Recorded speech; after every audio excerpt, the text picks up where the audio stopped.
صلى الله عليه وسلم.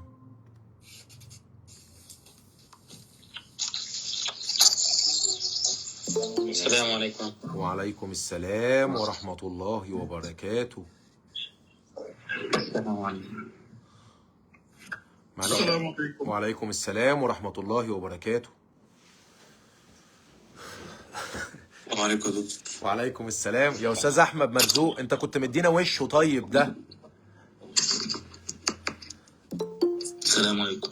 وعليكم السلام ورحمة الله وبركاته. السلام عليكم. السلام عليكم. يا يا بلدي يا بلدي، الحمد لله يا على السلامة. بلدي. الحمد لله على السلامة. يا أخي قائمة التدفقات النقدية وكما لم تسمعها من قبل، وكما لم تسمعها من قبل. هبسط المفهوم بتاعها، هنبسط المفهوم بتاعها. هو أستاذ أحمد القيسي معانا؟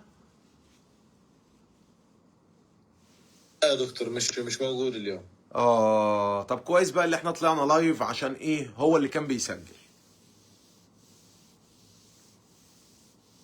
يعني هتسجلها من على البث بتاع هبعته لكم بعد ما نخلص. يلا بسم الله. بسم الله الرحمن الرحيم.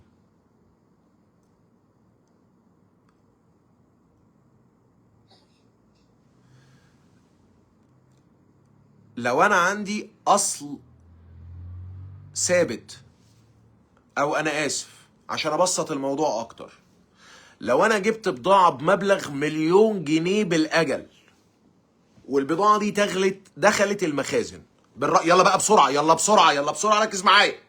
يلا، فني في مهني في عملي في مباشر في غير مباشر في خياطة. جبت بضاعة بالاجل بمبلغ، هبسطها لك اكتر، جبت بضاعة كاش بمبلغ 1,000,000 جنيه.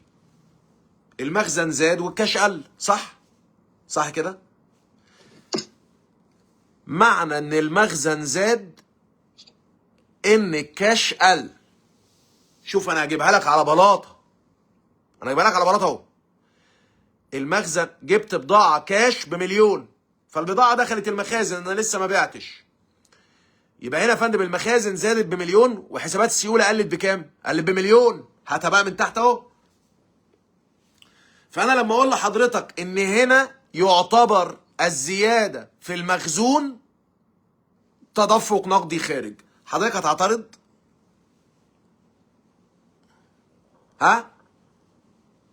مش هتعترض، مفيش مشاكل بالنسبه لك. ايوه فعلا الزياده في المخزون تدفق نقدي خارج. طب يا فندم، لو تم سداد مبلغ 500,000 جنيه للدائنين نقدا، خليك معايا في القيدين دول اهم. لو تم سداد مبلغ 500,000 جنيه للدائنين يا استاذ عمر، 500,000 جنيه زي ما انت، 500,000 جنيه للدائنين نقدا، ساعتها القيد هيكون ايه؟ عادي، من حساب الخزينه، حسابات السيوله، الى حساب الدائنون. من حساب الدائنون الى حساب الخزينه. هنا يا فندم ايه الاثر؟ الاثر ان الخزينه قلت والموردين زادت. قلوا قلت برضه. والموردين قلوا، ما الموردين جت مدينه.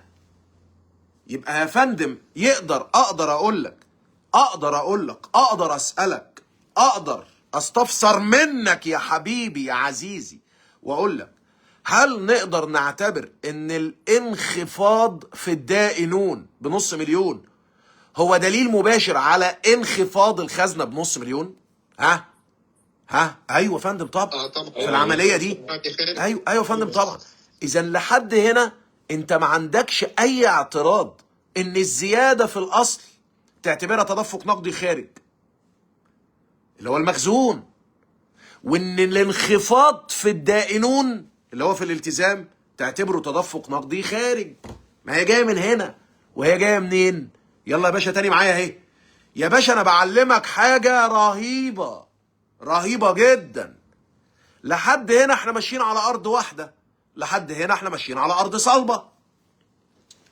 القيد الاولاني قلت لي اشترينا بضاعه كاش بمبلغ 1,000,000، فيبقى القيد ايه؟ من حساب المخزون الى حساب الخزنه. ايه الاثر يا فندم؟ الخزنه قلت والمخزون زاد. يبقى هل انا اقدر اعتبر ان الزياده في الاصل في العمليه دي هي انخفاض في حسابات السيوله؟ اه ولا لا؟ اقدر اعتبر بكل قوه ان الزياده في الاصل تخفيض في حسابات السيوله. انا ماشي معاك لوجيك، منطق، واحده واحده.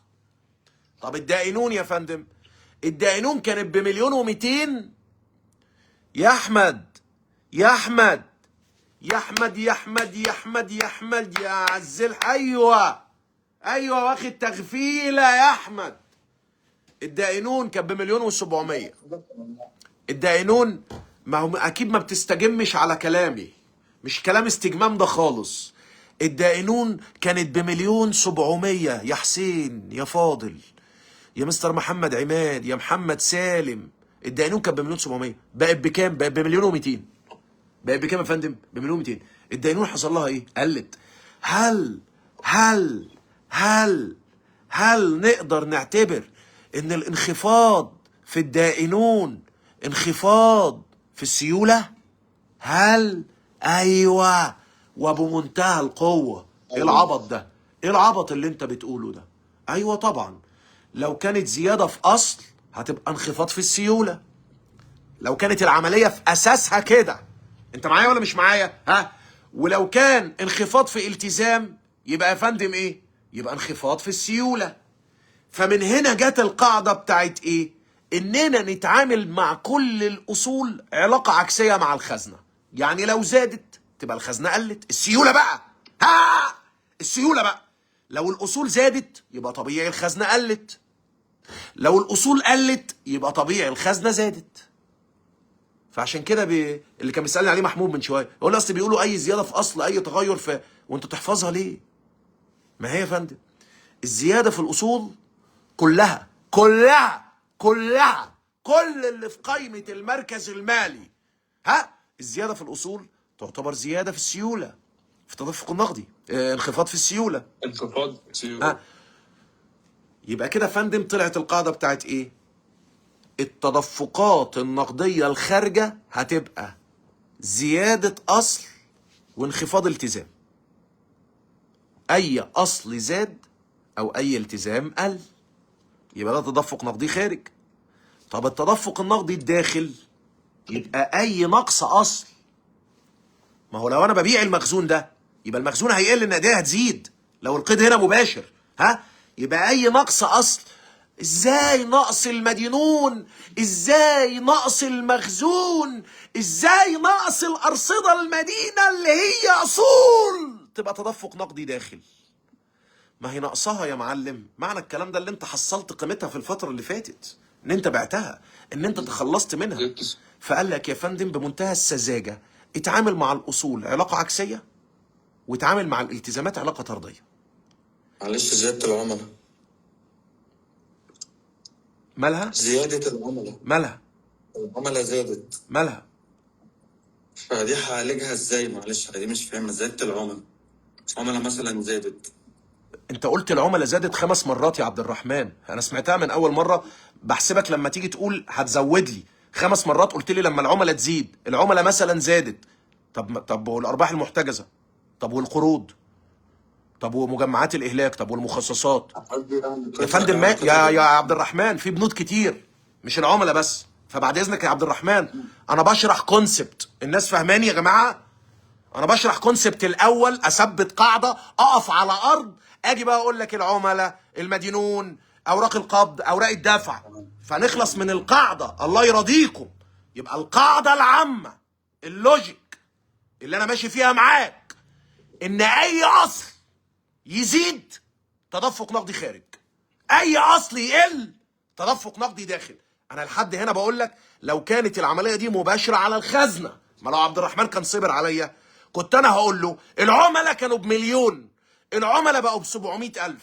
فبقول له حصل ايه؟ قال لي سددوا 300,000. ايه؟ سددوا 300,000. ممكن تقول لي قيد السداد 300,000 من حساب الخزنه الى حساب العملاء. العملاء حصل لها ايه يا فندم؟ قلت. فالخزنه ايه؟ زادت. يبقى الاصول بنتعامل معاها علاقه ايه؟ عكسيه، لان العملاء قلت فالخزنه زادت. لان العملاء قلت معناها ان العملاء سددوا وطالما سددوا يبقى تدفق نقدي داخل. انا لحد هنا انا ماشي معاك. اذا كانت هذه العمليات عمليات في الاساس ايه؟ لا انا عايز اسمع منك يا عبقري. تشغيلية. لا يا معلم، نقديه. مش مركز انت يا معلم، مش مركز انت يا معلم. انا لحد دلوقتي ماشي معاك في منطق ان العمليات دي كانت في اساسها عمليات نقديه. خلاص يا فندم كده انا ماشي معاك ان ده منطق لحد دلوقتي. يبقى يا فندم المنطق ده خرج منه القاعده اللي قالت لك لو اصل زاد اطرح، لو اصل قل اجمع، زود. لو التزام زاد اجمع. شوف انا جبت لك القاعده منين. اي التزام اي التزام اي اصل يعني القاعده اللي انت بتقولها دي تمشي على كل الاخضر واليابس اللي موجود في الميزانيه. كل البنود كل البنود انت ما بتتفكرش. انت عارف انت ما بتفكرش، ده انت يا فندم اكسل يعملها لك بس انت فاهمها. هو انت فاهمها عشان تعرف تقراها؟ هو انت مستوعب ايه التحركات اللي حصلت فيها؟ لا والله، في كتير ما فاهمينها، في كتير يعرفوا يعملوها لكن هو مش فاهمها. هو ايه اللي حصل؟ والناتج انك ممكن تسالني تقول لي، انك ممكن تقول لي كده حضرتك على فكره بقى انا ما اشتريتش البضاعه نقدا. اقول لك امال اشتريتها ازاي؟ تقول لي اشتريتها بالاجل. ركز بقى معايا. فلما اشتريت البضاعه انت زودت المخزون، صح؟ قول لي صح، سخني.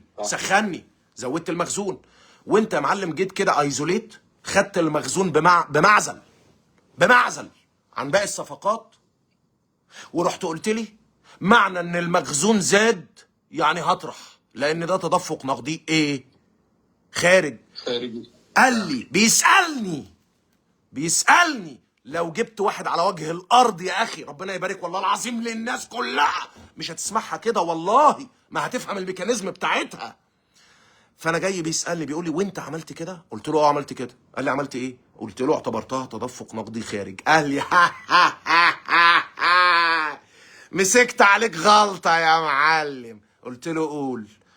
قال لي ما دي ما كانتش عمليه نقديه، وانت خدتها معاك وانت بتعمل قائمه التدفقات المهلبيه واعتبرتها تدفق نقدي خارج. شفت بقى القواعد وديتك فين؟ بتشوف الناس دي؟ بشوفها طبعا بشوفها. قلت له يا فندم هي الموردين زادت؟ قال لي زادت. قلت له زادت بكام؟ يا لهوي بص على اللفه اللي انا لفتها يا جدع عشان اجي لك هنا. قلت له هي الموردين زادت بكام؟ قال لي الموردين زادت ب1,000,000.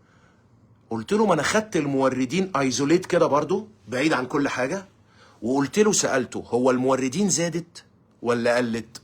راح قال لي الموردين زادت. قلت له وانا بتعامل مع الالتزامات بعلاقه ايه؟ قال لي طرديه. قلت له يا معلم فانا قمت معتبر، الله انت فهمت صح؟ الله الناس اللي فاهمه الله. فانا قمت معتبر ان الزياده في الدائنون هي تدفقات نقديه داخله. قال لي مسكت عليك غلطه. قلت له ايه يا معلم؟ قال لي دي ما كانتش عمليه نقديه، يعني الموردين ما جوش ادونا فلوس يا حماده عشان تيجي تقول لي اصل هم مش قروض، هي ده موردين ادونا بضاعه. فانت ازاي تعتبر بيوريتي كده ان التغير في الموردين؟ اقول لك احنا هنا في قواعد تانية خالص. احنا هنا اعتبرنا الغلط صح. فاكر موظف الخزنه؟ فاكره؟ احنا هنمشي على الاساس اللي كان بيمشي عليه موظف الخزنه بتاع زمان، انت واخد بالك؟ وهنقول له طالما مننا في بعضينا ومفيش فيلينج وان بابليك، واللي زاد سمعني كده عملنا فيه ايه؟ نقصناه، واللي نقص زودناه. فانتهت العمليه جوه. احنا حشرنا البنود في بعضها. انا هفهمك اكتر لسه استنى. احنا حشرنا البنود في بعضها ووسطنا فيها حسابات السيوله. فطبيعي مش عبقره منك ان قائمه التدفق النقدي تظبط. مش عبقره خالص. لان انت عملت ايه؟ انت خدت كل الحسابات، عملت لها قيود افتراضيه على الخزنه. انت فاهمني يا فندم؟ ها؟ عملت لها قيود افتراضيه على الخزنه واثبتها في الخزنه مع انها ما حصلتش. رحت انت جيت قلت لي ها طب ما حصلتش، قلت لك ما هو اللي ما حصلش بالموجب جاء قصاده ما حصلش بالسالب. بس انا بقى يا معلم ما عنديش خلق اقعد ادور هو فين العمليات اللي زادت نقديه والعمليات اللي ما زادتش نقديه. قال لي طب ما انت كده هتقع في الفخ. قلت له ازاي؟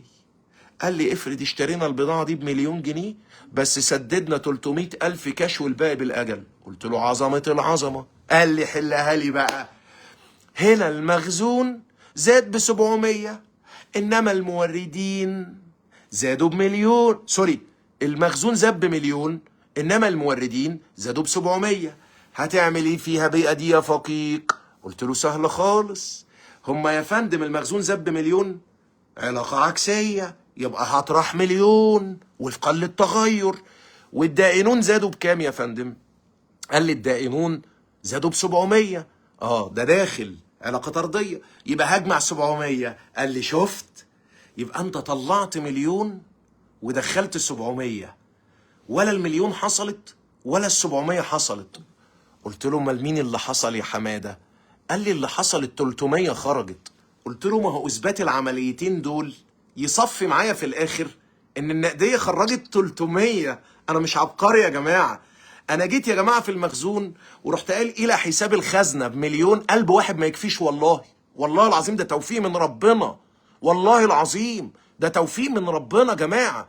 حضرتك جيت قمت قايل الى حساب الخزنه ب1,000,000، تمام؟ وقمت جاي قايل فوق يا فندم من حساب المخزون ب1,000,000. فجيت كفايه كده كفايه على حسن اتغر.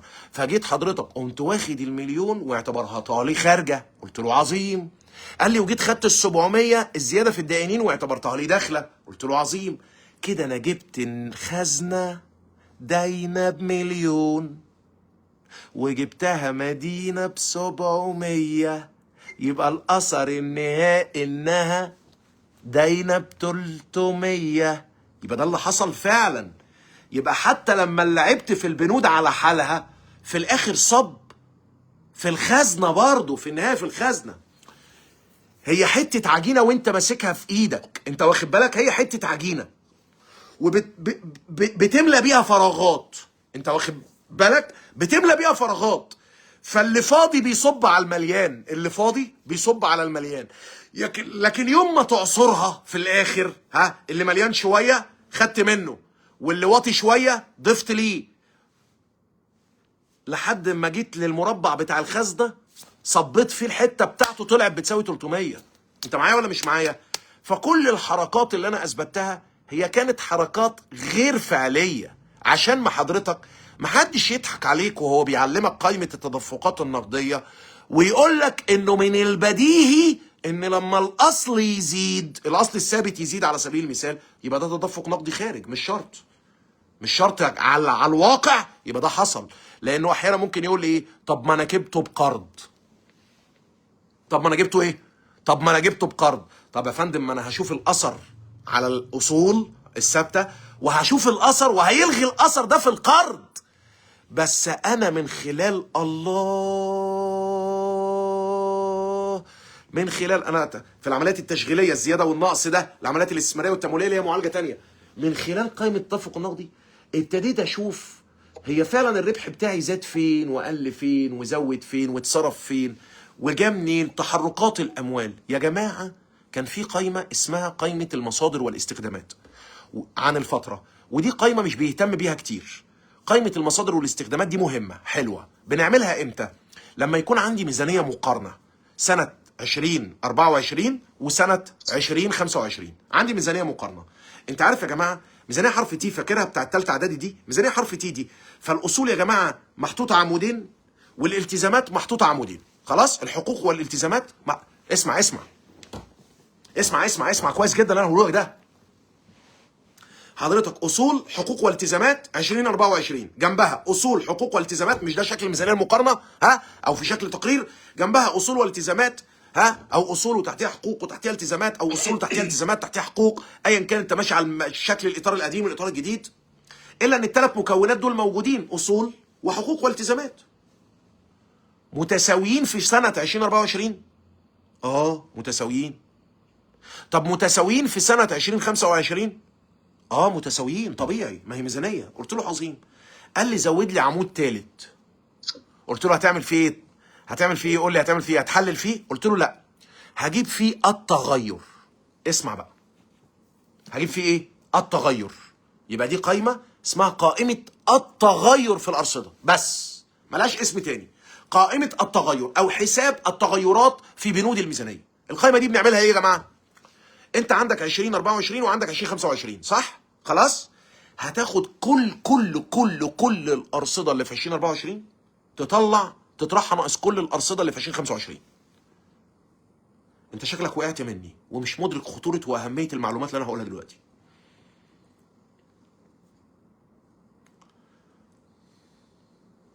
والله ما مدرك. حضرتك انا عندي ميزانيه 2024 وميزانيه 2025، الاثنين موزونين مظبوطين. التوتال هنا هو التوتال هنا، والتوتال هنا هو التوتال هنا. مش شرط يكونوا بقى التوتالين مظبوط هم. يعني الاصول كلها بتاعت 2024 مثلا ب 26 مليون، الاصول بتاعت 2025 ب 28 ونص، فاهم؟ فهنا 26 و28 ونص. انت فاهم الشكل اللي انا راسمه لك قدامك؟ فانا زودت عمود ثالث وكتبت عليه ايه؟ قول لي كتبت عليه ايه؟ سمعني. كتبت عليه ايه؟ كتبت عليه ايه؟ التغير. كتبت عليه التغير. وعملت ايه يا فندم؟ القديم ناقص الجديد بدون تفكير. القديم ناقص الجديد بدون تفكير. القديم ناقص الجديد بدون تفكير. خلاص كده يا فندم؟ تاني اهو، القديم ناقص الجديد بدون تفكير. اللي هيطلع لي ايه بقى؟ انا عايز اتخيل معاك اللي هيطلع لي. لو اصل زاد، او سوري، اسف والله اسف، الجديد ناقص القديم. هو احنا بنحسب التغير؟ يبقى اي تغير في الدنيا ايه؟ جديد ناقص قديم. واي نسبه تغير جديد ناقص قديم على قديم.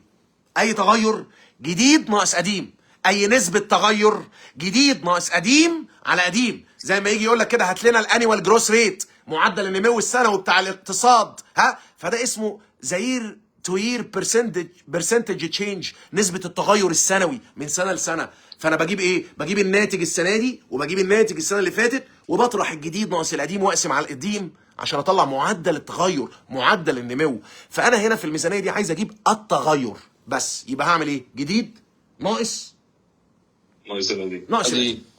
الخطوه دي في حد ممكن ما يعرفش يعملها؟ اكسل هيعملها يا عم. اكسل اطرح لي العمود ده ناقص العمود ده وطلع لي التغير. بص بقى يا فندم، لما تبص في قائمه التغير دي هتلاقي في الاصول قيم موجبه وقيم سالبه، صح؟ ها؟ وفي الالتزامات في نفس السنه في قيم موجبه وقيم سالبه. والاصول والالتزامات بتاعت السنه اللي بعديها قيم موجبه وقيم سالبه. السؤال بقى يا فندم، انا طرحت ده ناقص ده طلع بموجب وسالب، وطرحت ده ناقص ده طلع بموجب وسالب. ايه يا فندم اللي انا متوقعه؟ عمودين التغير دول هيطلعوا موزونين ولا مختلين؟ انا كلمتك بالبلدي وجاي اكلمك بالعلم. ها، عمودين التغير دول هيطلعوا موزونين ولا مختلين؟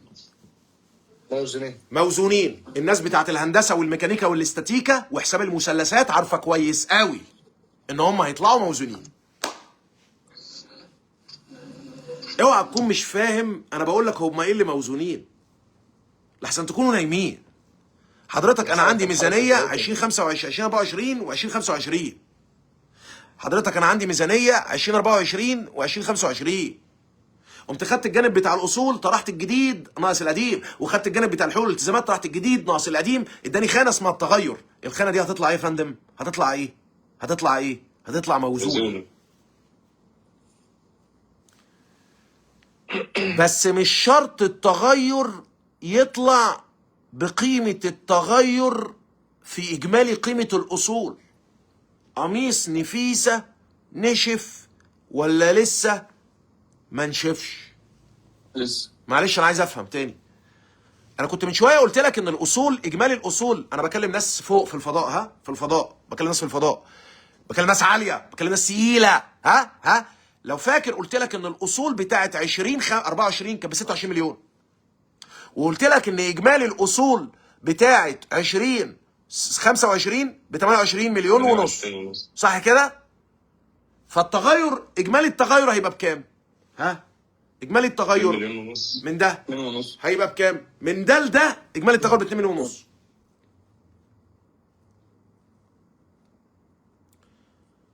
اجمالي التغير من ده لده هيطلع بيه، سوري معلش انا اسف، هيطلع بكام يا فندم؟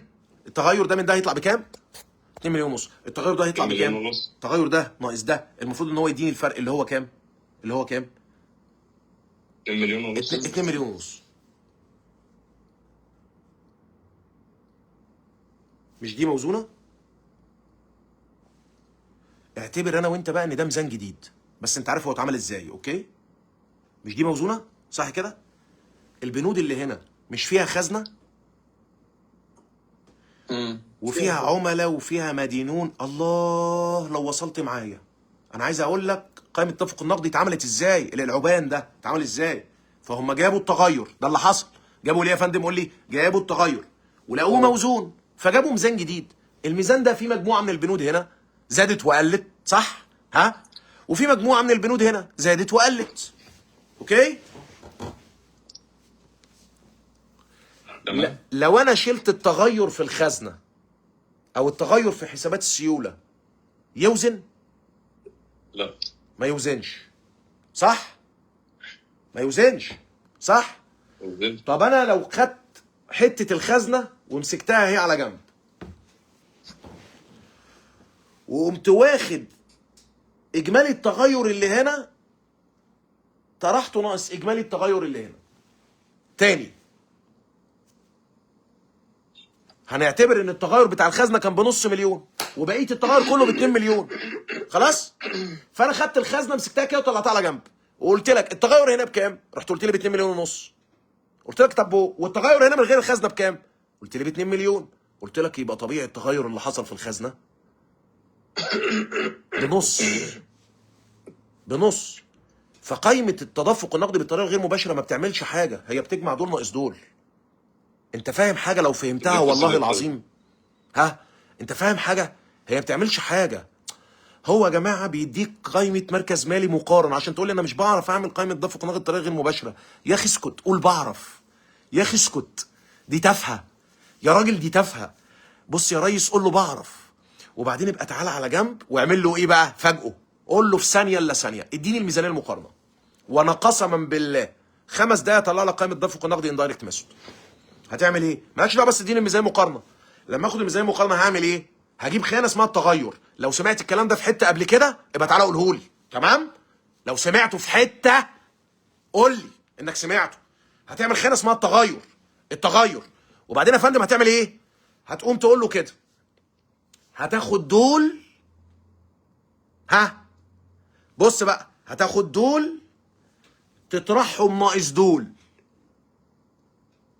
هتاخد دول تطرحهم ناقص دول، اللي يطلع يديك كام؟ ال 500. تحطهم على رصيد اول يديك رصيد اخر. طب ما طبيعي، ما هو كان التغير اساسا هو كان المتمم، ما طبيعي. ايه القايمه الساذجه دي؟ انت فاهم انا عايز اوصل لك ايه؟ ها؟ بس انا فهمتك يا حسين، انا فهمتك، بس انا مش متصور ان الموضوع بالسذاجه دي. يعني هي كده اصلا؟ يعني هي كده نجيب قائمه مركز مالي طرح اجمع دول اطرح دول، هي دي القايمه؟ والله هي دي القايمه. مش مصدقك. ده احنا قعدنا سنين بيقول لك زياده المدينون، انخفاض المخزون، زياده ايد الهون، انخفاض. صعبوها علينا، والله صعبوها علينا. عارف لو فهموها لنا زي ما فهموها، عارف لو العلماء دول فهموها لنا زي ما فهموها، كنا فهمنا ان الموضوع عبيط وبسيط. تعالى بقى اقول لك هو ايه اللي حصل. بقول لك ايه، هو لو في ارقام موجبه في الجانب بتاع الالتزامات، فده معناه ايه؟ تدفق ده زياده في الالتزام، زيادة. صح؟ اسمع، ده انا لفتها لك لفه فنادق، والله العظيم لفتها لك لفه فنادق. لو في يا جماعه صوت عند حد، يا جماعه يا جماعه. لو في لو في احنا عندنا جنبين، جنب الاصول وجنب الالتزامات. انا عايز اعرف العبط اللي انت قلته لي ده من شويه، هي دي القايمه؟ انا مش مصدق. شغليه، استثماريه، تمويليه، زياده مخزون، اهلاكاته، بامبكاته، زود. لا لا لا لا، الموضوع مش بالبساطه دي يا حسين. طب اسمع، هما جنبين، جانب للالتزامات وجانب للاصول. الجانب بتاع الالتزامات هيبقى فيه قيم في التغير موجبه، وفي قيم ايه؟ سالبه. والجانب الثاني ده في قيم موجبة موجبة وسالبة. وسالبة. واحنا هناخد دول نطرحهم ناقص دول عشان نجيب التغير في النقديه، صح؟ انا عايز قول لي بقى ازاي. اقفل يا محمد، اقفل يا محمد، ابوس ايدك. انا عايز افهم ايه بقى، ايه اللي حصل بقى. هو انت كنت شغال مع استاذ احمد الجوهري؟ ربنا يا اخي يبارك له ويبارك لك، الله يرضى عليك. بص يا سيدي الناس، بص يا اخي، بسم الله الرحمن الرحيم، بسم الله الرحمن الرحيم. هناخد دول ونطرح دول. هناخد دول ونطرح دول. مين اللي انت خدتهم هتيجي بقى؟ ازاي بقى؟ بص بقى هتيجي ازاي بقى. بص بقى الموجب هنا معناه زياده في الالتزام ولا انخفاض في الالتزام؟ قول لي. زيادة. زيادة في الالتزام. زياده في الالتزام. زياده في الالتزام، ايوه صح. الموجب. طب والسالب هنا معناه ايه؟ نقص. انخفاض الالتزام. نقص في الالتزام. نقص. يبقى ده زياده في الالتزام وده نقص في الالتزام. ده فين؟ ده نقص، ده الالتزامات. يبقى الموجب هنا معناه زياده. يا جايين شايلين في ايدنا سلاح. قال لك ايوه طبعا، ايه العبط ده؟ اي قيم موجبه في التغير معناها زياده في الالتزام. ايه الفقاقه في كده يعني؟ اي قيم سالبه هنا في التغير معناها انخفاض في الالتزام. ايه اللي انت عملته يعني؟ قلت له ولا حاجه، خليك ماشي معايا تاتا خط العتبه. قلت له خش لي على الناحيه الثانيه. الموجب معناه ايه؟ قال لي الموجب معناه، سمعني زياده برضه في الاصل، برضه زياده في الاصل. قال لي زياده في الاصل. انت رايح فين؟ زياده في الاصل. قلت له طب والسالب؟ قال لي انت بتلخبطني. موجب يعني زياده، انت ما فيهاش لخبطه دي، وسالب يعني انخفاض. يبقى سالب يعني نقص في الاصل. ده اللي حصل. ده الجنب اللي فوق، ده الجنب اللي تحت. انا بقى قلت لك ايه؟ مش ده جانب بتاع ميزان، اللي هو ميزان اسمه ميزان ايه؟ ميزان المراجعة. لا هكس. التغير. ميزان التغير. انا وانت اخترعناه دلوقتي. ميزان التغير ده اخترعناه دلوقتي. مش ده يا فندم جانب بتاع ميزان التغير وده جانب تاني؟ صح يا فندم. فاحنا عملنا ايه بقى؟ انا قلت لك هناخد ده نطرحه ناقص ده عشان نجيب في حته ناقصه هنا. يا جماعه، في حته ناقصه هنا بالموجب مثلا، اللي هي النقديه، فانا ما خدتهاش يا جماعه. طب اعمل ايه والنبي يا جماعه عشان اوصل لها؟ قال لي ده كلام عبيط. قال لي خد ده واطرح منه ده. ايه ده مش باينه؟ تاني. قال لي خد ده واطرح منه ده. فلما جيت عملت كده لقيت ايه؟ انا خدت ده بالموجب زي ما هو، صح؟ وخدت ده بالسالب زي ما هو، الاشاره ما اتغيرتش. صح.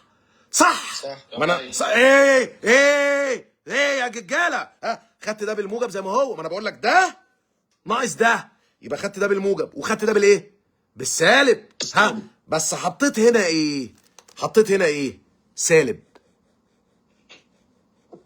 عشان ده الجانب التاني، عشان انا عايز اطلع المتمم يا عبقرة يا اساطير.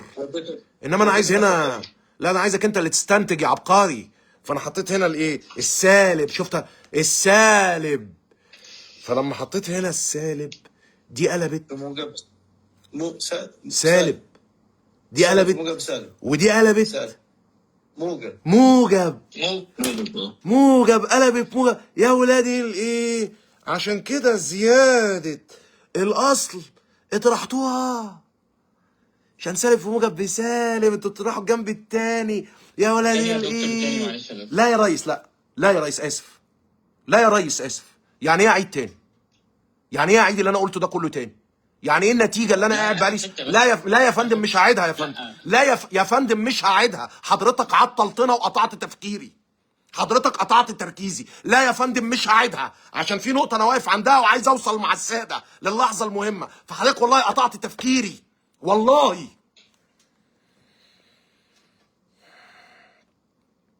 التزامات. فده جنب يا فندم وده جنب يا فندم. ده جنب ابو 2 مليون ونص وده الجنب ابو 2 مليون. فانا هطرح ال 2 مليون ونص عادي، راحت مني والله، راحت مني والله العظيم. فانا هطرح ال 2 مليون ونص ناقص ال 2 مليون. حتى لسه ما كملتش يا محمد، انت فاهم؟ انا لسه ما وصلتش لنهايه الجمله يا محمد. ها يا محمد، لو انت في اجتماع ما تعملش كده ابدا ابدا يا محمد، ده اكبر كارثه. اوعى يا محمد تقطع واحد وهو بيتكلم. انا لما انت بتتكلم ما بقطعكش خالص يا محمد، لازم اسمعك لحد ما تتصفى خالص وابدا ارد يا محمد. ما ينفعش كده، ما ينفعش. فانا عندي جنبين يا جماعه. ميزان التغير، ميزان التغير يا جماعه في جانب الالتزامات مفارق ب 2 مليون ونص. الجانب التاني يا جماعه انا سبت منه النقديه ليه؟ لاني هستنتجها انا من خلال قائمه التغير دي. انا عاوز اعمل ايه يا فندم؟ استنتجها. فيا فندم هي حسابيا جت كده، جت من ان احنا هنجمع الجانب بتاع التغير في جانب الالتزامات في الميزانيه، هنجمعه زي ما هو الموجب بالموجب والسالب بالسالب، ونقوم طرحين منه الجانب بتاع التغير بتاع الاصول. فبالتالي هنحط الموجب بالسالب وهنحط السالب بالموجب، لانها هتبقى ناقص موجب ناقص سالب. فلما تبقى ناقص يبقى دي كانت حسبه زمان عملوها، قعدوا يألفوا. قال هم اخترعوا قائمه التدفق النقدي بالطريقه الغير مباشره دي ازاي؟ اقسم بالله اتحدى العالم اللي اخترعها، العلماء اتحداهم اخترعوها ازاي؟ ايه نزلت عليهم كده؟ نزلت عليهم وحي؟ نزلت عليهم ازاي؟ عملوها ازاي؟ جابوها ازاي؟ طب ايرادات ومصروفات؟ طب تدفق نقدي بشكل مباشر ما فيهاش فقاقه، انما ازاي هم توصلوا للاكسبتبل برزنتيشن ده بتاع الاندايركت ميثود بتاع الكاش فلو؟ اخترعوها ازاي؟ من هنا يا فندم، ان هم ابتدوا بميزان التغير جانبين، تمام كده يا فندم، وقال لك سيب النقديه. طبيعي لما ناخد ده نطرح منه ده يدينا التغير اللي حصل في النقديه. عشان كده يا فندم اي زياده في اي زياده في التزام، الجنب الثاني بقى، الجنب الثاني، اي زياده في التزام هتتاخد موجب، صح؟ مش ده في الجنب الاولاني قبل ما نطرح؟ مش ده في الجنب الاولاني؟ اي زياده في الالتزام هتتاخد موجب، اي نقص في الالتزام هيتاخد سالب، لان دي عمليه حسابيه وليست محاسبيه. انا تاني باكد عليك اهو عشان ما يجيش تفهمها ان الزياده هنا فطبيعي تبقى سيوله. مش شرط، مش شرط يا فندم. الدائنون زادوا، لما الدائنون زادوا، طب ما هو مش شرط الدائنون دول ما اكيد ما ادوناش فلوس، اكيد الناس دي يا فندم ادتنا بضاعه. الدائنون زادوا، طب ما يا فندم ما انا عالجت اثر الاتنين يا فندم، ما انا عملت ده هنا وعملت ده هنا، فلغيت كل الاثر، فمليت كل الفراغات ومليت كل المربعات لحد ما طلع معايا في النهايه المتمم. شوف هو اساسا كان ايه؟ هو اساسا كان متمم. فتيجي تقول ان قائمه التدفق النقدي بالطريقه الغير مباشره ما ظبطتش معاك. ليه ما ظبطتش معاك؟ هتطرح الجديد ناقص القديم في الجنبين، وتقوم واخد الجانب اللي على الشمال ده كله اللي هو بتاع الالتزامات والحقوق طرحه ناقص الجانب بتاع الاصول ما عدا الخزنه، اللي هيطلع لك التغير في الخزنه. وده مش فقاقه ولا احتراف، ده تجميع، ده تجميع وترحيل وتطريح. يبقى الموضوع اساسا حسابي وليس محاسبي عشان تبقى فاهم. قائمه التدفقات النقديه بالطريقه الغير مباشره هي طريقه حسابيه، بالذات في الاوبريتنج، هي طريقه حسابيه وليست محاسبيه. هي طريقه بتفترض ان حصل تدفقات نقديه داخله وممكن تكون ما حصلتش. هي بتفترض ان حصل تدفقات نقديه خارجه وهي ممكن تكون ما حصلتش.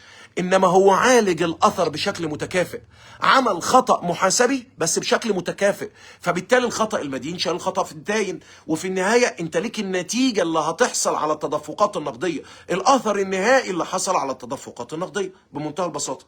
فظهرت من هنا بقى الطريقه الاكاديميه اللي بنعلم بيها. كل ده فندم انت مش هتسمعه في حته. كل ده فندم لازم واحد اتعلم اكاديمي ومارس مهني وعدل الواقع لحد ما بقى فاضل عشان ينفع نطبق عليه القواعد والقوانين دي. فانت هتسمعها اكاديميك يا هتسمعها من واحد بيعملها مهني. لكن ادي الخلطه هي يا فندم، وادي الفكر، وادي طريقه التفكير اللي وصلتنا لقائمه التدفقات النقديه.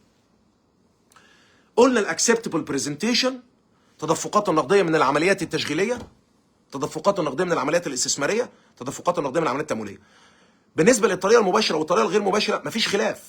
مفيش خلاف في الاستثماريه والتمويليه، انما الخلاف فين؟ الخلاف في العمليات التشغيليه فقط. ليه؟ لان في العمليات التشغيليه عايز اعمل طريقه مباشره، هات ملف، هات السيوله، هات دخل ايه وخرج ايه وخلصت الموضوع على كده. انما بالطريقه الغير مباشره فانا هقول له استنى بقى يا معلم.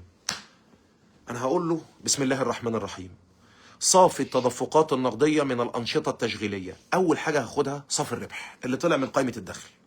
وصافي الربح اللي طلع من قائمه الدخل ده اتعمل بناء على اساس الاستحقاق وليس الاساس النقدي. فانا يا فندم عايز اعدل، اعمل ريكونسليشن، اعمل تسويه، اعمل اعاده تسويه ما بين صافي الدخل اللي اتعمل بناء على اساس الاستحقاق في قائمه التدفق النقدي في قائمه الدخل، وما بين يا جماعه النت كاش فلو اللي طلع لي من قائمه التدفقات النقديه. يا اخي ربنا يحط المعلومتين دول في ميزان حسناتي والله العظيم، ادعوا لي والله العظيم عشان شقيت فيهم عشان اوصلهم لك والله يا اخي. ها؟ فحضرتك يا فندم الله يرضى عليك، الله يرضى عليك، الله يرضى عليك، الله يبارك لك. الله يرضى عليك. الموضوع بسيط، الله يجزيك خير. الموضوع بسيط واحنا صعبناه، احنا صعبناه. قال لي طب هتعمل ايه بقى؟ قلت له بص هقول لك انا كده يا فندم، انا هحط صافي الربح وهو ماسك الاصول المتداوله لما انا خدت ده ناقص ده، انا كده عملت قائمه التدفق النقدي بدون كلاسيفيكيشنز. فاهمني؟ كله على بعضه، فاهمني؟ كلها. فانا ممكن اعملها كظبط زوايا، يعني ممكن اعمل الحركه دي كظبط زوايا. فخد بالك لو الميزانيات مش مظبوطه اللي مديالك، انت مستحيل تعرف تعمل الاندايركت ميثود. لازم الميزانيه تكون مظبوطه ولازم التغير يكون مظبوط. فكروكي كده يا فندم عشان تتحقق من التوتال فيو او الوول فيو او الوول بيكتشر بتاعت قائمه التدفق النقدي التوتال، هنعمل ايه؟ هنعمل التغير ده وهناخد كده، هنمشي كده يا جماعه. هي انبوبه، بقول لك يا جماعه انبوبه يا جماعه، انبوبه فيها سائل انت عمال تزقه كده، انت واخد بالك؟ والنقديه قدامه، ها؟ ده بيزق في ده، بيزق في ده، بيزق في ده، بالتغير بيزق في ده، وهي النقديه قدام، هي النقديه هي المتمم، النقديه في الاخر هي المتمم. فانا لما خدت ده كله على بعضه ما قسمتش، طرحته ناقص ده كله على بعضه ما قسمتش، بس عملت الحركه دي ليه؟ عشان يا فندم اتحقق من توازن الناتج اللي هيطلع لي في النهايه. انما لو اتطلب مني بقى اعمل قائمه التدفق النقدي بالاكسبتبل بقى الشكل المقبول، يبقى هنقسم تشغيلي وايه تاني؟ ها؟ واستثماري وتمويلي. اللهم صل وسلم وبارك على نبينا محمد. قال لي بص يا فندم، بالنسبه للاستثماري، بالنسبه للجزء الايه؟ الاستثماري ليه علاقه بالاصول طويله الاجل بس. يبقى انا في الجزء الاستثماري ده لو لقيت اصل زاد هطرح، مش عايز بقى اوجع قلبي. لو لقيت اصل قل هجمع فين؟ في الحته الاستثماريه. تمام؟ فانا يا فندم لو لقيت عندي نوتس، لونج تيرم نوتس مثلا، اوراق ماليه محتفظ بيها طويله، اوراق ماليه، الاوراق الماليه دي كانت بمليون بقت ب 700,000. الاوراق الماليه دي كانت بكام يا فندم؟ بمليون، كان ب 700,000. هنا يا فندم انا اقول ايه؟ اتباعت. خلينا اتباعت دلوقتي. ماشي، اتباعت. كان بمليون بكام يا فندم؟ كان ب 700,000. اتباعت صح؟ اتباعت صح؟ قلت 300,000. تمام؟ صعبتها على نفسي. ماشي، ده اصل قل ولا زاد يا فندم؟ ده اصل ايه؟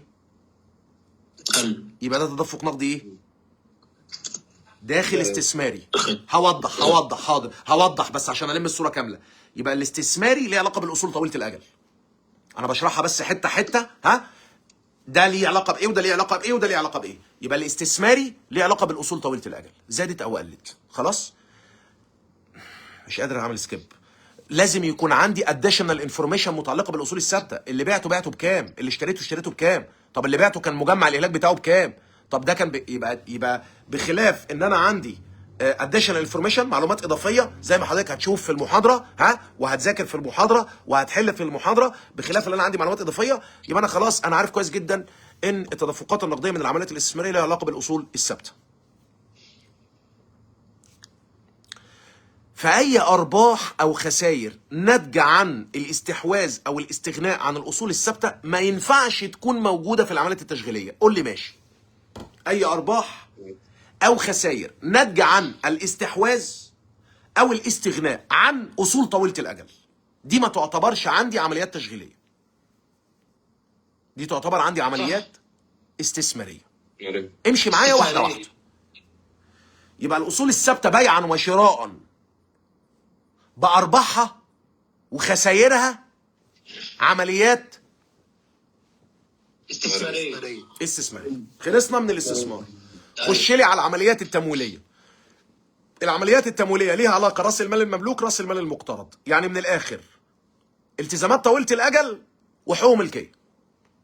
يبقى أي تغير يحصل في الالتزامات طويلة الأجل أو حقوق الملكية، تاني أي تغير يحصل فيه الالتزامات طويلة الأجل أو حقوق الملكية هيبقى عمليات تمويلية. خلاص يا فندم؟ وأي أرباح أو خسائر ناتجة عن هذه العمليات تعتبر عمليات تمويلية برضه. يعني أنا عليا قرض ب1,000,000، راح قال لي لو سددته دلوقتي هاخد منك 900,000. يبقى أنا سددت القرض يا أبو 1,000,000 سددته، يبقى أنا كسبت ولا خسرت؟ كسبت 100. الارباح دي موجوده في قائمه الدخل. ال100,000 دي دينون بالتنازل موجوده في قائمه الدخل. فاحنا في المحاسبه مش في الحساب، في المحاسبه اعتبرناها عمليات تشغيليه طالما نزلناها فين؟ في قائمه الدخل. مش ده التشغيل، مش ده نتيجه الاعمال. لكن انا هنا في قائمه المركز، في قائمه التدفقات النقديه، هم قالوا لا عندك الارباح والخسائر المتعلقه بالعمليات التمويليه تعتبر عمليات تمويليه. الارباح والخسائر اللي ليها علاقه بالعمليات الاستثماريه تعتبر عمليات استثماريه. الارباح والخسائر اللي ليها علاقه بالعمليات التمويليه تعتبر عمليات تمويليه. انما والله هقول كلام خطير يا شيخ. انما الايراد والمصروف المتعلق بالعمليات الاستثماريه والعمليات التشغيليه والعمليات التمويليه يعتبر عمليات تشغيليه. كنت ماشي جميل وماشي في افلام كرتون والدنيا حلوه. ايه اللي انت بتقوله ده؟ قال لي خد اقول لك. ايه اللي حصل؟ قال لي خد اقول لك. قال لي تعالى اقول لك. دلوقتي يا فندم انا اديت قرض لحد، انا طلعت قرض لحد، يبقى ده تدفقات نقديه خارجه من العمليات الاستثماريه. قول لي تمام. كلكم قولوا تمام. كلكم اللي ما عندوش صوت، اللي ما عندوش دوله، قول لي تمام. تمام يا فندم كده. الراجل عمل ريبيمنت للقرض. الراجل سدد القرض يا جماعه، الراجل سدد القرض. فهنا يا فندم هعتبرها تدفقات نقديه داخله من العمليات استثماريه. ما ده استثمار. يبقى اديته خارج استثمار، خدت منه داخل استثمار. في مشكله في الكلام ده؟ عادي خالص. يبقى القرض اللي اديته له خارج استثماري. هنغنيها مع بعض اهو. القرض اللي انا اديته له خارج استثماري. القرض اللي انا انت مدي قرض ليه؟ ما اكيد مش قرض حسن. انا اللي مطلع القرض. انت اللي مطلع القرض. يبقى ده يا فندم يعتبر اصل. ايه ده؟ انت بتفكر فيها ولا ايه؟ انا اللي مطلع القرض. لا. يبقى ده اصل بالنسبه لي، عميل اهو. تمام؟ يبقى لو انا اديت قرض لحد يبقى تدفقات نقديه، غنوا معايا، يبقى تدفقات نقديه خارجه من العمليات الاستثماريه. الراجل جه يرجع لي اصل القرض باقساط اصل القرض، يبقى تدفقات نقديه داخله من العمليات استثمارية. انما الفوائد اللي هيدفعها لي على القرض اللي هو كان واخده تبقى تدفقات نقديه داخله من العمليات التشغيليه. ايوه. شكرا. ليه؟ ليه يا استاذ؟ ليه؟ معلش قول لي ليه، انا عايز افهم، انا عايز افهم يا استاذ. يا استاذ ما هي الاصول دي اللي هي القروض دي ما زي الالات والمعدات اللي موجوده عندك، صح؟ صح. هي الالات والمعدات دي لما بتجيب ارباح نتيجه الانتاج بتاعها بتعتبره ايه؟ تشغيلي. عمليات تشغيل. لكن لو انا بعت الاصل فكسب اعتبره راس مالي او استثماري. لكن الهدف من وجود الاصل هو ايه؟ التشغيل. الهدف العام بتاعي اني اكسب، اني اجيب ايرادات، اني اجيب مصروفات. ما هو تشغيلي هو استثماري، تشغيلي هو تمويلي. انت واخد بالك؟ انا مستثمر في ايه؟ بشغله. انا مشغل ايه؟ مشغل فلوسي في ايه؟ مشغل فلوسي في ايه؟ مشغل فلوسي في قروض ربويه، مشغل فلوسي في سيارات ومعدات، في مخازن. مشغل فلوسك في ايه يا جدع انت؟ فالفلوس اللي انت مشغلها في الاستثمارات طويله الاجل لما تجيب عائد يبقى ده ايه؟ سمعني يا عبقري. يبقى ايه؟ تشغيلي.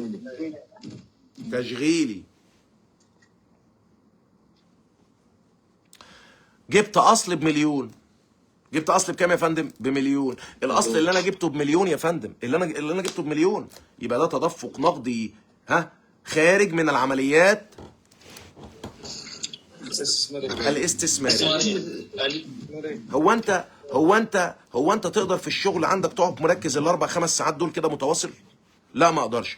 طب لما توصل قول اللهم لك الحمد انك وصلت، انك تعرف تقعد تركز الفتره دي كلها، تعرف شهاده تفكيرك الفتره دي كلها. قول الحمد لله انك وصلت. قول الحمد لله اللي انت كل وقتك مفيد. الحمد لله اللي انت مستغل كل وقتك، مستثمر كل وقتك. هو حسب ما انت معود نفسك، والله حسب ما انت معود نفسك. اللهم صل وسلم وبارك على نبينا محمد. انا عارف انك تعبت بس عشان نقفلها. الله يرضيك يا شيخ. الاصل اللي انا جبته ده بقى يا فندم، عندي اهو الاصل ابو مليون في نفس الشهر، تدفقات نقديه خارجه من همتعك. ايه قول لي همتعك. الاصل اللي انا جبته ده يا فندم اديته لحد اجره مني سنه. عمل ايه قول لي تاني، عمل ايه لو سمحت؟ اجره مني سنه. خلال السنه دي ادالي 500,000 جنيه ايجار من ورا الاصل. اجرت الاصل فجاب لي 500,000 جنيه ايجار. ال 500,000 جنيه دول يا استاذ لما يخشوا يبقى تدفقات نقديه داخله من العمليات التشغيليه. حلو كده. انما الاصل ابو مليون ده اللي انا كنت جايبه بمليون بعته بمليون ونص. الاصل كله بعته بكام يا ساده؟ يا عبقري بعته بكام يا ساده؟ الاصل كله بعته بمليون ونص. المليون الاول تبقى تدفقات نقديه داخله من الانشطه، انا بعته بمليون ونص. المليون تبقى تدفقات نقديه داخله من الانشطه، والنص يبقى تدفقات نقديه داخله من الانشطه الاستثماريه برضه.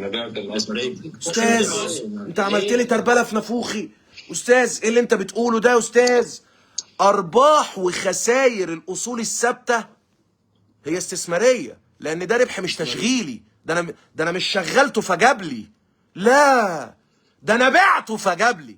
يبقى دي ارباح استثماريه، دي مش ارباح ناتجه عن تشغيل الاصل. يبقى تخش في الاستثمار. يبقى يا فندم لازم تفرق. هو الاصل ده وهو رايح وهو جاي بيكسب وبيخسر، بيجيب وبياخد.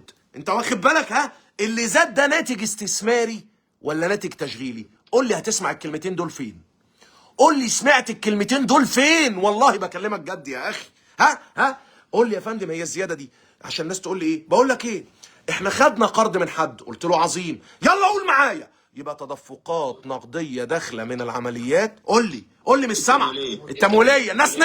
الناس نامت. يبقى تدفقات نقديه داخله من العمليات التمويليه. رديت القرض يبقى تدفقات نقديه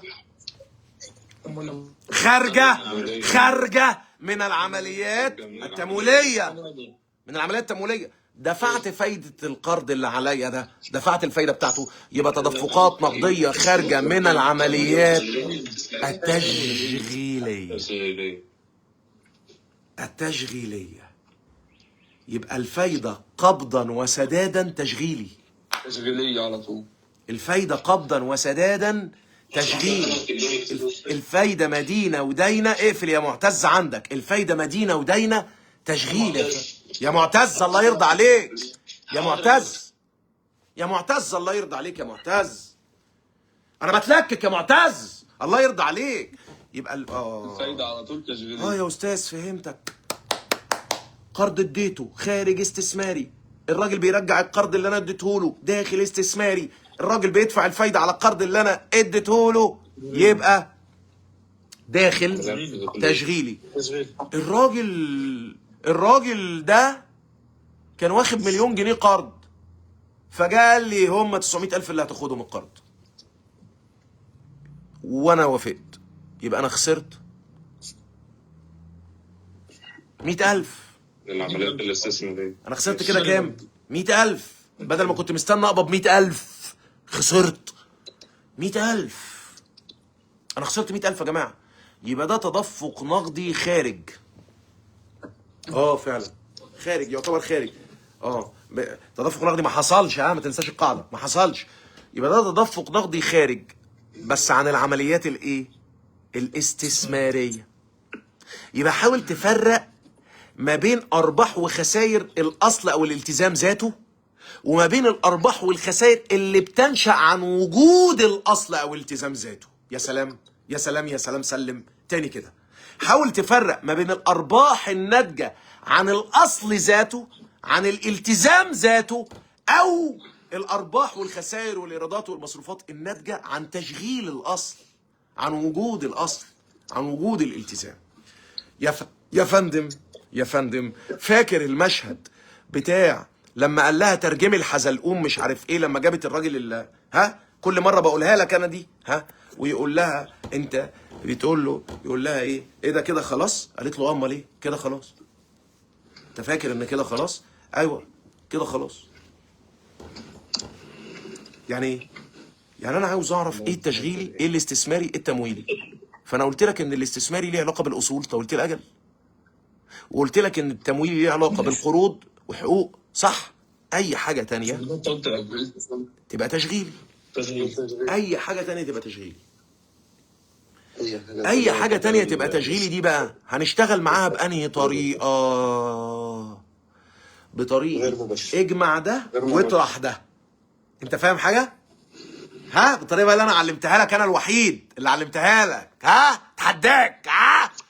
هذا مما علمني الله، والله العظيم هذا مما علمني الله يا اخي. فقال لي يا فندم بالطريقه دي هنعمل ايه يا فندم بقى؟ هناخد يا فندم الزياده في الالتزام نجمعها، وهناخد التخفيض في الالتزام نطرحها، خش بقى على الناحيه الثانيه، وهناخد الزياده في الاصول نطرحها، وهناخد الانخفاض في الاصول. طب ما خلصانه يا ريس، ده في الحته دي بس، ده في الحته اللي ليها علاقه بالايه؟ اللي ليها علاقه بالتشغيلي. فانا خلصت كده العمليات التشغيليه. عشان كده جت القاعده بتاعت ايه؟ اي زياده اي انخفاض. تمام كده؟ اللهم صل وسلم وبارك على نبينا محمد. عشان نختم، اللهم صل وسلم وبارك على نبينا محمد. لو سمحت يا استاذ. نعم يا فندم. هل يا فندم احنا واحنا بنجيب صافي التدفق النقدي من العمليات التشغيليه فبناخد صافي الربح نجمع ونطرح الزياده والانخفاض بس، التغير بس في الاصول والالتزامات؟ قال لي لا، في حاجات تانية. يبقى احنا كده خلصنا حاجه اللي هي ايه؟ دايما وانا بقول لك عليها، ولا دي ماشي؟ دي زياده التزام اجمع، تخفيض التزام اطرح، خش بقى الناحيه الثانيه، زياده اصل اطرح، تخفيض اصل. يبقى انا عامل لك كده، فتفهم انت السلطانيه دي. انت فاهم دي؟ بس يا ريس مفيش حاجه غير دي. قال لي لا، في حاجه تانية. قلت له ايه؟ قال لي بص، ناقص لنا حتتين، والله لو فهمناهم يبقى القايمه خلصت بالنسبه لنا. قلت له قول لي. قال لي واحده ليها علاقه بالنون كاش اكسبنسز وريفينيو، بالعوائد والمصروفات الغير نقديه. ادي واحده. يبقى كده هما كام واحده؟ 3. انا قلت لك ايه الاولانيه؟ ايه؟ يلا معايا. الاولانيه ايه؟ طب بعد ما اخلص من دي يا ريس ادور على ايه تاني؟ قال لي خد قائمه الدخل. خلصت قائمه المركز المالي؟ قلت له يا استاذ. قال لي خش على قائمه الدخل. قلت له ايه يا فندم؟ هنعمل ايه؟ قال لي دور على اي مصروف غير نقدي، نون كاش اكسبنس، نون non cash expense. دي and ايه؟ depletion, depreciation, amortization. اي حاجه فيها ايشن، اي حاجه فيها ايشن. depletion, amortization, depreciation, ايشن ميشن. اي حاجه فيها ايشن يا اكسلانس، اي حاجه فيها ايشن دي ده نون كاش اكسبنس. ده ايه يا فندم؟ ده نون كاش اكسبنس. يا اما ديبليشن لشهره المحل اتعمل لها اطفاء او اتعمل لها كذا، يا اما ديبريشيشن اللي هو مجمع الاهلاك او الاهلاكات، مصروف الاهلاك، وده نون كاش اكسبنس. يا اما امورتيزيشن اللي احنا بنستخدمه في المايننج انتربرايزز يا جماعه، فده برضه نون كاش اكسبنس. استاذ انا تعبت. ما تتعب تاني يا عم، ما تتعب تالت، والله العظيم ما تتعب يا عم. كل ما الحله وسعت كل ما بقيت انجح، والله العظيم. الموضوع عندك ما تقرص على نفسك، انت مشكلتك انك زهوقه. بتقعد ساعتين تمسك حاجه تدرسها، انت زهوقه، تقعد تلف كده، تلف الو الو الو واقعد فهمتها منه، مش هبص عليها تاني، دي شرحتها منه، خلاص بقى الموضوع خلص بالنسبه لي. انت زهوقه، انت ما عندكش صبر، ما عندكش انضباط. فمعلش، النجاح محتاج صبر قوي، ومحتاج انضباط قوي، ومحتاج تأنيب ضمير على الوقت اللي بيضيع منك هباء. انا اخش انا المكتب النهارده، يقوم يقول لي بقول لك ايه لو سمحت، حصل صرف في الخزنه من كذا، الخزنه حصل فيها صرف من كذا، صرفنا كذا من الخزنه. نفس الجمله 3 مرات، والله العظيم، والله العظيم بزعل، قلبي بيحترق على الوقت اللي بيضيع ده. لان انت في يومك لو جمعت الحاجات اللي انت شايفها تافهه ومش واخد بالك منها دي على مدار اليوم، تعمل ساعات وانت مش واخد بالك. افتح الموبايل بتاعك، شوف بتستهلك قد ايه على الموبايل كده، هتتخض. يا خبر ابيض، ده سوشيال ميديا وده مش عارف ايه وده ايه، هتتخض. فما بالك ده عشان الموبايل بيحسبه لي كتر خيره. امال ما بالك الكلام الضايع والتافه واللي ملوش لازمه، والحكاوي والرغاوي والقهاوي والاحتراق الداخلي والتفكير الزائد اللي ملوش لازمه. قد ايه بيضيع من يومك ملوش لازمه؟ قد ايه بيضيع؟ قد ايه؟ عشان كده انت ما عندكش طاقه، ما عندكش طاقه تقعد، ما عندكش طاقه تقعد ساعه واثنين وخمسه وعشرة تنتج، اقسم بالله، و15 وتطبق 24 ساعه وتشكو يا فندم. ما هي معلش يا فندم، والله محتاجه الاربع حاجات، 2 عليك و2 على ربنا سبحانه وتعالى. هو واحد قال لي قبل كده ايه، والاربعه والله العظيم على ربنا. والله احنا محتاجين توفيق عشان ندرس، ومحتاجين توفيق عشان نمارس، والله محتاجين توفيق من ربنا. بس اسعى يا اخي، الله يبارك لك يا شيخ. قال لي يا استاذ هم 3 حاجات. اصبر. قال لي يا استاذ هم 3 حاجات. قلت له قول. قال لي 1 انا وانت بعد كده بقى دي. قلت له خلاص دي خلصت منها. قال لي وايه تاني؟ قلت له والنون كاش اكسبنسز والنون كاش ريفينيو، الايرادات والمصروفات الغير نقديه. اسمع يا سيدي الناس، سمعني. قال لي واحنا في قائمه الدخل حطينا الديبريشيشن اكسبنس ابو 200,000 جنيه جوه المصروفات. قلت له حصل. قال لي طرحناه ولا ما طرحناهوش من المصروفات؟ في المصروفات. قلت له طرحناه. قال لي فبالتالي اللي انت طلعته ده نتيجه الاعمال غلط. قلت له ليه؟ قال لي عشان الاهلاك ده احنا ما دفعناش لحد. هزعل منه قوي. وهقول له يا فندم ده نون كاش اكسبنس، والمصروف يثبت بغض النظر عن سداده، وده مصروف الاهلاك، لازم الفتره يتحمل عليها نصيبها من استخدام الاصل محاسبيا وليس اقتصاديا. ولو خرجت عن البيز بتاع التقييم ده الدنيا هتخرب مني. قال لي خلاص ماشي موافق معاك. قال لي بقى احنا هنرجع نجمع الاهلاك ده في قائمه التدفق النقدي. قلت له ليه تجمعه طيب؟ قال لي لان انا في قائمه الدخل خرجته وهو ما خرجش. بس انا خرجته عشان احسب النت انكم مش النت كاش فلو.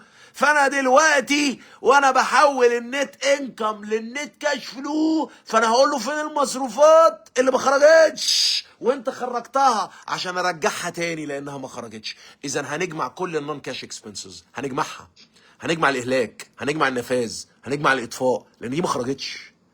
واحنا بنعمل ريكونسايلنج عشان اوصل للنت كاش فلو فروم اوبريتنج اكتيفيتيز. طب يا فندم في حاجه تاني. قلت له ايه؟ قال قال لي ولا انت جداري؟ انت عايز تسمع صح؟ قول لي عايز اسمع، قول لي عايز اسمع واتعاطف. يلا بينا. طب يلا عايز بينا. أسمع طبعا. قال لي يلا بينا، يلا. كنت حاطط قرض في البنك. قلت له عظيم. قال لي والقرض ده خدت عليه فوائد ربويه في نهايه الشهر 30,000 بلبل، كل بلبل ينطح بلبل. قلت له عظيم. حطيت ال 30,000 دول في قائمه الدخل. قال لي حصل. قلت له ليه بقى؟ قال لي ما هو ايراد تحقق. قلت له طب انت قبضتهم؟ قال لي لا. قلت له وريني كشف حساب البنك، نزلوا في الحساب؟ قال لي لا. قلت له ليه؟ قال لي البنك بيتاخر شويه عشان يستحق الفوائد وينزلها على الحساب. قلت له امال انت ازاي حطيتها ايراد في قائمه الدخل؟ ولا ايه يا اسامه؟ ها؟ امال انت ازاي؟ بتناقش معاه. خد يا جدع انت هنا. امال انت ازاي حطيتها ايراد في قائمه الدخل؟ قال لي يا استاذ عيب تقول الكلام ده، عيب. الايراد يثبت مبدأ الاستحقاق. بغض النظر عن تحصيله. قلت له يا ابن الايه، برافو عليك، بس بعد اذن حضرتك هنيجي في قائمه التدفق النقدي وهنطرح ال 30,000 جنيه دول تاني. يقول لي ليه؟ دي ايرادات وحصلت. اقول له لكنها لم تحصل بعد، دي نون كاش ريفينيو، دي عوائد غير نقديه. بما ان انت خدتها في حساباتك فاحنا يا فندم ما ينفعش ناخدها في حساباتنا لاننا ما حصلناهاش. اذا بعد دي، بعد الحلزونه داخلين في ايه؟ في النون كاش. المصروف يتجمع والايراد يطرح، لان المصروف ما خرجش فهنرده، والايراد ما دخلش فهنطلعه. تيجي تقول لي مش فاهمها، عيدها تاني. امسك قائمه الدخل، النون كاش اكسبنسز، النون كاش ريفينيو، بس امسك قائمه الدخل كده. كام حاجه؟ قول لي ايه؟ من كام حاجه؟ 3. التالتة. هما تلاتة بس. وابقى درينجايزر في قائمة التدفق النقدية اللي مديرين حسابات ومديرين ماليين ما بيعرفوش يعملوها. وابقى درينجايزر، ابقى قتلة فيها. قال لي بص بقى يا فندم، هنرجع برضو نمسك قائمة الدخل. قلت له عظيم. قال لي وهدور على اي ارباح او خسائر تخص الأنشطة الاستثمارية أو التمويلية. أستاذ ده علم تقيل وموضوع كبير. أمال أنت عايز تاخد 50,000 جنيه يا ابني إزاي؟ أنت يا ابني إزاي؟ ها؟ تطلع قول طب أنت خد. أنت بتقبض 18,000. حلوين يا عم، الله يرضى عليك ويبارك لك، مكفيينك. ربنا ممتعني بالرضا، الله يرضى عنك يا عسل، الله يرضى عنك. عاوز تقبض اكتر؟ لا، الله يبارك لك، بسم الله ما شاء الله، ربنا يكتر من امثالك، كتر خيرك. انت يا ابني كده عرفت هدفك في الدنيا وحققته وقعدت في المنطقه الهاديه، وده مش وحش. في ناس ربنا خلقها كده، طبيعتها كده، عاش امن نفسه تمام، رايح الشغل جاي من الشغل، بيربي عياله، بيستثمر وقته مع عياله، بيستثمر وقته، كل حاجه وليها منافعها وفيها مساوئها. فالراجل مرضي، وكتير انا اعرفهم بياخدوا 7 و6 ومرضيين، اعرفهم والله مرضيين. طبعا بتعك بتكلكع معاهم بس ربنا بيبارك، ماشي، ومرضي يا ابني ومرضي. لكن انت مش كده، انت بتقبض 18 وعايز تقبض 80. خلينا واقعيين. عايزين نقبض بقى الارقام دي. طب انت هتقبض الارقام دي في ايه؟ في الميكانيكا؟ في الصيدله؟ ما انا عايز افهم انت هتعملها ازاي يا ابني. اصل انت نايم على السرير متاكد ان مستقبلك جنان، ان شاء الله في حاجه هتنزل عليا من السماء هتغير مستقبلي. انا مش كده، لا انا مش فقير، لا انا مش ضعيف، لا انا مش غلبان، انا ان شاء الله هكون. ازاي يا ابني؟ فهمني ازاي يا ابني، ازاي والله العظيم. ما هي دي هتحصل ازاي يا ابني؟ هتحصل ازاي؟ هتحصل يا فندم بالقرصه والكام خطوه اللي ورا اللي انت هتاخدهم، انت واخد بالك، والاجازه الساعتين اللي عمرو هياخدهم من الشغل وهيبقوا بالخصم عليه عشان يرجع لورا ويقرص على نفسه تاني ويزنق نفسه تاني عشان ربنا يكرمه قدام. انا ما ضحيتش دلوقتي لقدام، فازاي مستني قدام يديك قدام؟ ده قدام هيديك ورا وقدام وهتاخد في اسنانك. فحضرتك لو ضحيت دلوقتي، لو اجتهدت دلوقتي، لو تعبت دلوقتي، بس افهم، ما تقولش انا تعبت وخلاص. نظم وقتك يا فندم واحسب يا فندم كلماتك، انت استثمرت منها قد ايه؟ الله يرضى عليك يا شيخ. يا فندم من قائمة التدفق النقدي الهلامية العبقرية الميكانيكية اللي ما بيعرفوش يعملوها ناس في انت بقى محاسب، انت قدامك حل تاني يا ابني؟ قول لي يا ابني والله قدامك حل تاني؟ ما انا ما قداميش حل تاني، ما هي بقى اللي لقيتها في وش. طب ما تحترفها يا ابني. هو انت ليه مش بتحترفها يا ابني؟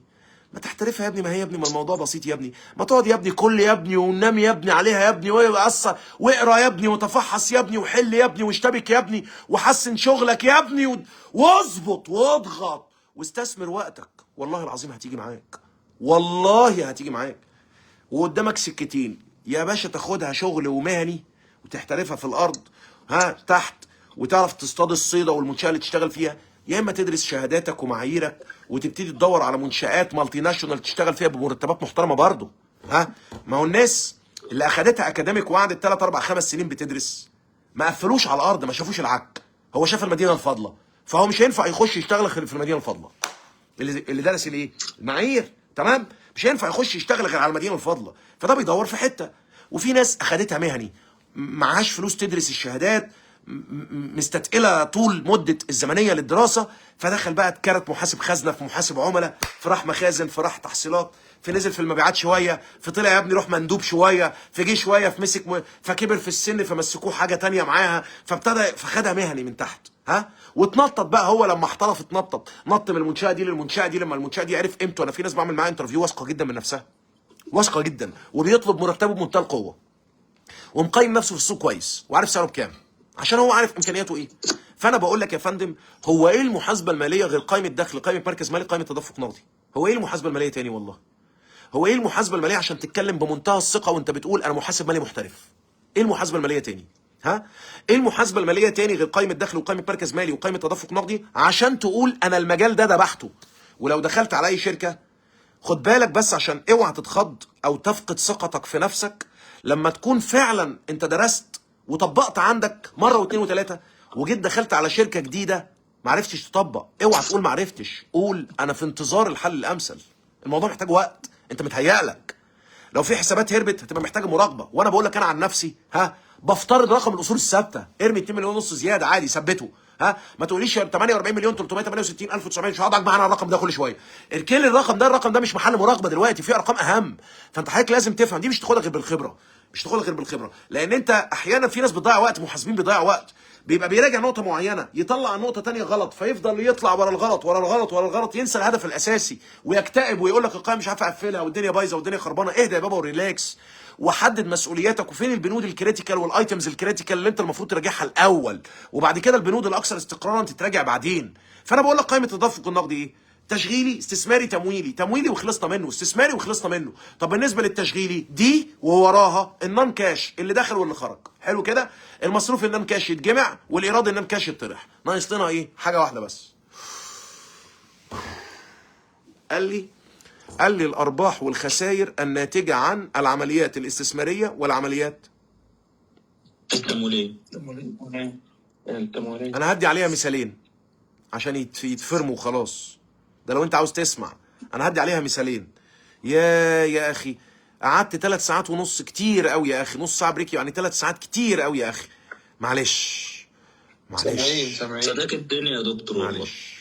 الله يرضى عليك، الله يرضى عليك يا عمرو بيه. فداك الدنيا بنسب مالها. الله يرضى عليك والله العظيم، على راسي على راسي. ناقص لنا حاجه ثالثه واحده صغنونه. الله يرضى عليك والله، ناقص لنا حاجه صغنونه قد كده. ايه يا محمود؟ ايه يا محمود؟ يعني انت من الاول يا استاذ عندي سؤال، عيد دي تاني. الناس عماله تقول كتر خيرك، ربنا يجازيك خير. جينا هنا سكتنا. انا لما بفتح المايك حضرتك بتقول لي اقفله. طب ما فيش حته الله يبارك لك، ما فيش حته الله يرضيك، ما فيش. هي جت هنا ووقفت يا عمي. الله يرضى عليك، الله يرضى عليك، الله يرضى عليك. انت اللي خوفت يا دكتور. ناقص لنا حته. انا بعلمه والله العظيم، انا بعلمه ليه؟ والله بعلمه ليه؟ عارف والله بعلمه ليه؟ انا ممكن عاملك لطيف وعميل، اهلا وسهلا، دفعت فلوس حبيب قلبي، هدلعك، هشتكك، ربنا يحاسبني، ما انا لازم اذبحك كده. فاهم؟ تخش في الحيطه تخبط بعد كده تبقى صلب زي الكتاب. الله يرضى عليك. انا يا فندم دلوقتي انا هدي مثالين واروح. مثال اولاني، انا بقول لك ايه؟ الاصل ده، المعده دي قيمتها النت كارينج فاليو. النت كارينج فاليو عندك بكام؟ قلت له بمليون. المعده دي الاصل ده ب1.5 مليون، والاكيوميليتد ديبريشيشن بتاعه بنص مليون، يبقى النت كارينج فاليو بتاعتها بمليون. قلت له بعتها؟ قال لي بعتها. هلا قال لي والله.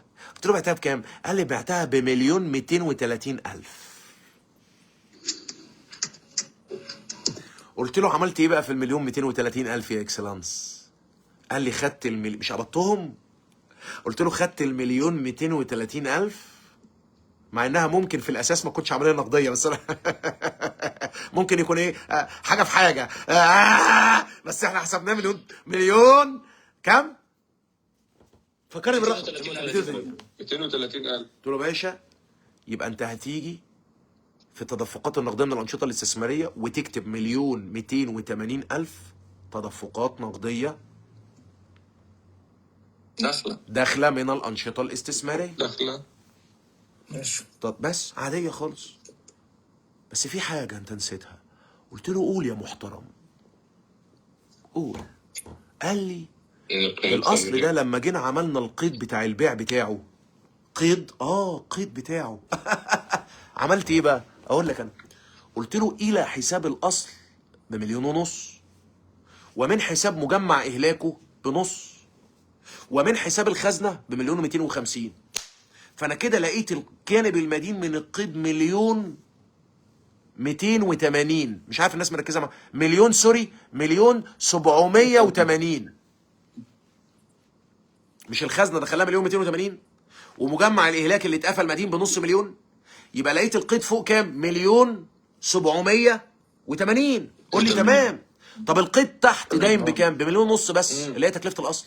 ففي فرق كام؟ 280,000. هيتحطوا فين؟ في الجانب الدايم. ارباح بيع اصول ثابته ب 280,000. ما هو فعلا لو احنا صفيناها وشفيناها وسيبنا بقى من القدوه المعايير المحاسبيه الديمقراطيه، وقمنا قلت لك النت كارينج فاليو بتاعتها بكام، رحت قلت لي بمليون، بعته بكام؟ ب1,280,000.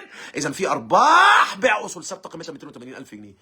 سؤال يا استاذ، هل حضرتك اعترفت بيها في قائمه الدخل؟ ال 280,000 دي؟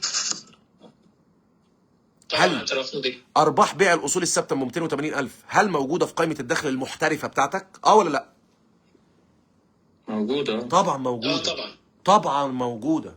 إيرادات أخرى. طبعا موجوده. ارباح بيع اصول ثابته من ضمن الايرادات الاخرى، من ضمن الاذرز، من ضمن اي حاجه، لكن موجوده. طب ما هي موجوده. قال لي تروح بقى في العمليات التشغيليه وتطرحها، تطرح ال 280,000 دي. قلت له لا يا استاذ، لا والنبي. ايه يا استاذ اللي انت بتقوله ده؟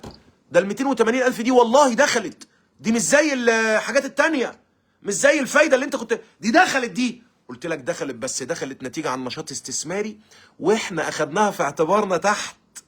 احنا دخلنا ال1,280,000 كلهم، فانا لو خدتهم تحت 1,280,000 وسبتك واخدهم في اعتبارك فوق، يبقى انا كده عملت دبليكيشن وسجلتهم مرتين، مره جوه العمليات التشغيليه اللي جوه صافي الربح، ومره جوه العمليات الاستثماريه.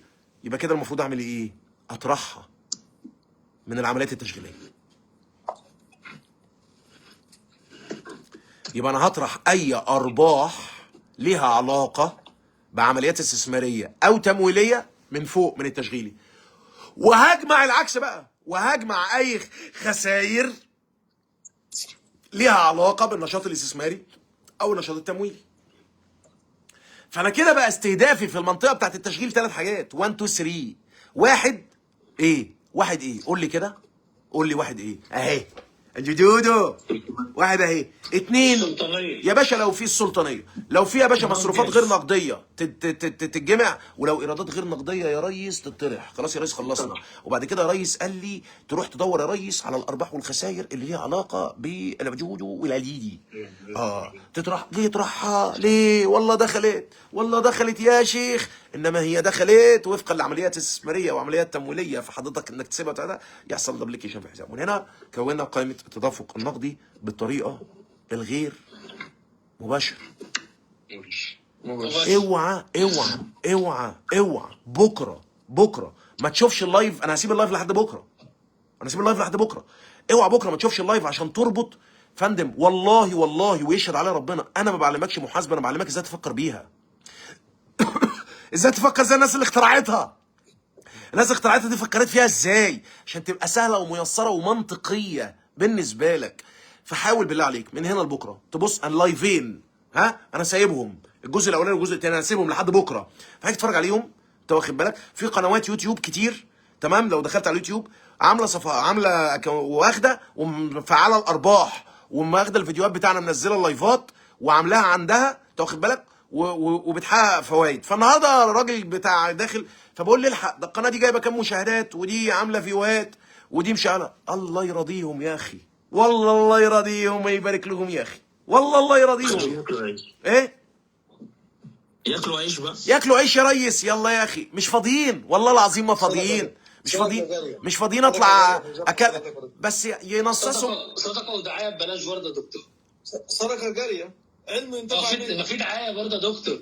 طبعا في دعايه برضه طبعا يا ريس، بس احنا بنعمل دعايه بالكور برودكت، بجوهر المنتج، بالعلم الحقيقي، مش بنعمل دعايه. ما لازم اي حد من بره ياخد حته من طرف المعلقه. الكورس الهلامي هنديك سبوره هديه وشهاده مجانيه. لا لازم اي حد من بره ياخد حته من طرف المعلقه كده عشان يتشوق يدوق. تسويق ما هيدفع الفلوس. طب يا اخي، طب وانت هتقعد تتفرج عليا وانا بدوق من على طرف المعلقه وانت ما بتدوقش حد من على طرف المعلقه برضو؟ بتدوق ولا ما بتدوقش حد من على طرف المعلقه؟ انت لو تاخدني جنبك وتعلمني.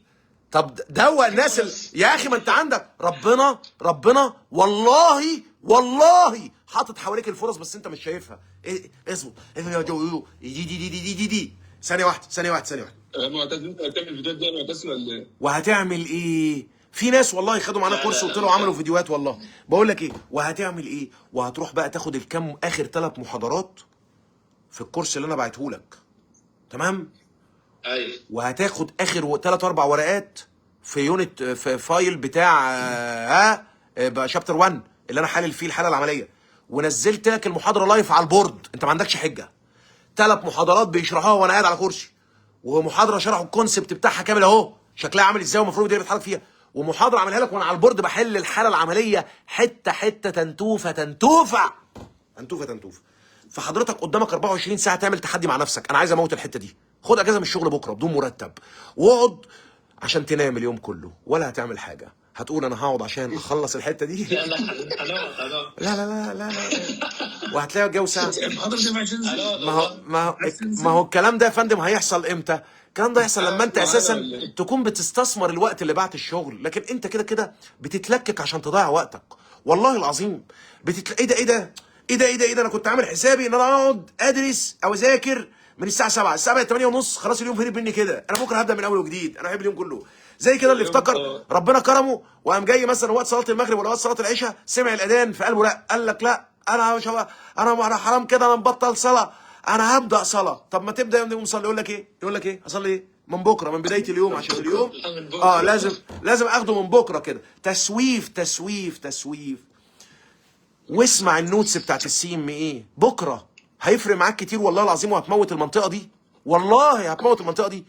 وهتجيلي بعد بكره او بعد بكره مش فاكر، وهتجيلي بعد بكره بقى تخش بقى تديني اسئله واضحه ومحدده، اسئله مهاريه ومحترفه. نشكركم لحسن استماعكم لنا، نراكم على خير، والسلام عليكم ورحمه الله وبركاته.